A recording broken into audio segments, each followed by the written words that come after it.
Misfits the Prime card was Land of the Appealing. What do I mean by that? Coming at you right now. What's up, everybody, and welcome back to my V-Boxing. So it's been a little while since I've been here, so let's get lickety split with it. Chase Tamor versus Tempo Arts. A lot of people are going to say, ooh, this fight was such a robbery, but then again, you look at Chase Tamor doing some of the most blatant, dirty boxing anyone's seen in the influencer scene in a hot minute. It starts to make a little bit more sense of why the judges gave that to Tempo Arts, simply because out of the two, Tempo was closer to boxing and also didn't almost push his opponent over the ropes and outside the ring. Looking at you, Chase. Yeah, you did that. No one, you.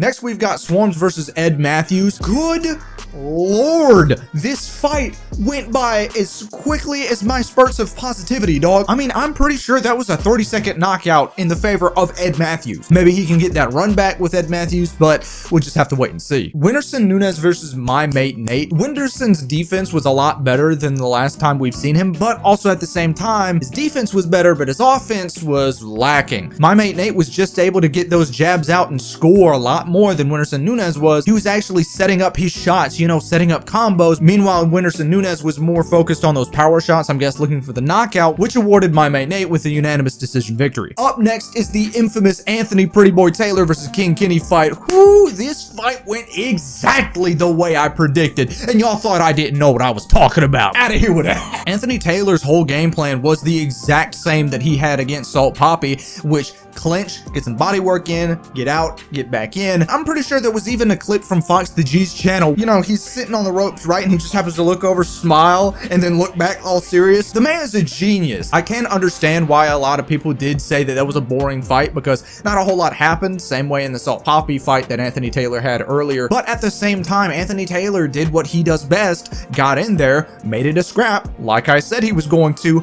got what he needed to do done, and won by unanimous decision. The rematch of the century, Dean the Great versus Waleed Sharks 2, was a crazy fight. In the beginning of the first round, it looked like Waleed was going to take that because he did stun Dean, but Dean came back with a vengeance, went, nah. Then went as far as knocking down Waleed a good couple of times to get that unanimous decision. Also, Dean was so adamant about winning this fight, he went up and broke his hand and still kept fighting. Salt Poppy versus Slim, the Hitman Albaherd, didn't go the way I thought it would because of Salt Poppy's ego. During the first couple of rounds, Salt was actually putting hands on Slim. Slim looked like he was gassing out, but Salt wanted to prove that Slim couldn't hurt him and got caught. And that's just a testament to Slim's adaptability and power, because all it took was 2 straight right hands for Slim to knock out Salt Poppy, something that I didn't think was possible, but then again, with the weight cut, that could explain it. But at the same time, Slim, you proved me wrong. You did what you needed to do. Congratulations, man. And Salt, I want to see you in the ring again, man. Don't give up. Logan the Maverick Paul versus Dylan Don't Hit Me Danis showed that just because you're good at jiu-jitsu and that kind of thing does not mean that you're going to be automatically good at boxing, and I feel like that opened the eyes of a good few people. Dylan thought he was going to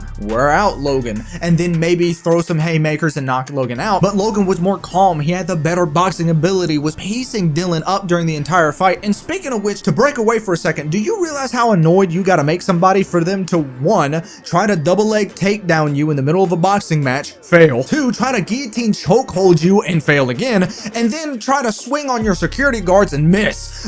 It was just not Dylan's night at all. Also, it didn't help that he didn't have any boxing coaches during that entire camp. Yeah, Dylan, what did you think was gonna happen? Now to the controversial main event, KSI versus Tommy TNT Fury. A lot of people, including myself, think that that fight was not scored properly. And I'm not saying that because, oh, my prediction didn't come true, I'm so sad. No, it's because me and a lot of other people and a good few other people in the scene said that this fight was closer to a draw than anything else. With both fighters constantly clinching and working the body and also trying to get these wild shots off on each other, it was a hard fight to score, and I still to my core believe that was a draw and they should run it back, but I don't see that happening because of the bad taste that it probably put in everybody's mouth, including KSI's. But to me, that controversy isn't what's the worst. It's the constant appealing that we saw all throughout this card. First, you've got Chase Tamor trying to appeal his fight. Look, I don't see that going through just because of how dirty he was in the ring and how blatant that was. Then, of course, you've got a fight that I haven't mentioned yet, the Alex Wasabi and Nick Lamau versus B-Dave and Pineda tag team boxing match. Guess what? Hate to break it to you, y'all. If you're watching, that was a draw. Everyone knows that was a draw. Come on now. And then, of course, you've got Dylan Danis trying to appeal his fight. I don't see that going through. He tried to double leg his opponent and guillotine chokehold his opponent. The commission is not going to overturn that fight. Then you've got Alexia Grace trying to appeal her fight. I didn't watch that fight, but yay, another one on the list. You've got the KSI and Tommy Fury appeal, but these 5 fights that are being appealed shows that either 1, people in the influencer scene just need to take the loss and move on. I personally, for some of them, don't believe that to be true. Or 2, these judges are so scummy they didn't even bother to score the fights right. Of course, you've got different opinions about this scouring the internet, but to me, this shines a bit of a bad light on influencer boxing. But enough about me. Type in the comment sections what y'all think about all of this, because I'd love to see y'all's opinions. By the way, I've got a music video coming out on November 4th on this channel. To me, this is probably the best that I've ever done on a song, so it would mean a whole lot if y'all would have checked that out. Don't forget to hit the notification bell so that whenever it does premiere, y'all get notified and y'all can see it. If you haven't already liked, commented, subscribed, the worst thing that's going to happen is I'm probably going to cry myself to sleep tonight. But if you don't click on this next video,